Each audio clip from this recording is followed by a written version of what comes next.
ዛሬ የምንገኘው አንበሳ ግቢ ነው።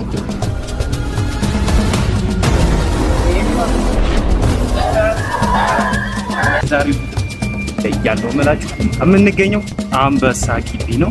ሰው ለዚህ ቻናል አዲስ የሆናችሁ ሰብስክራይብ፣ ላይክ፣ ሼር፣ ኮሜንት ማድረጋችሁን እንዳትረሱ። እንግዲህ አንበሳ ግቢ የብዙዎቻችሁ ትውስታ ነው ብዬ አስባለሁ።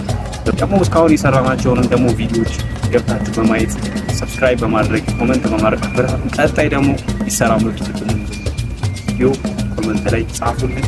እኛ መቻለው አቅም የእናንተ ኮሜንት አንብበን ቪዲዮ ለመስራት እንሞክራለን። ለዚህ ቻናል አዲስ ከሆናችሁ ሰብስክራይብ፣ ላይክ፣ ሼር፣ ኮሜንት ማድረጋችሁን እንዳትረሱ። አሁን እንግዲህ አንበሳ ግቢ ነው ያለነው። አንበሳ ግቢ ምን ይመስላል የሚለው አብረን እናያለን።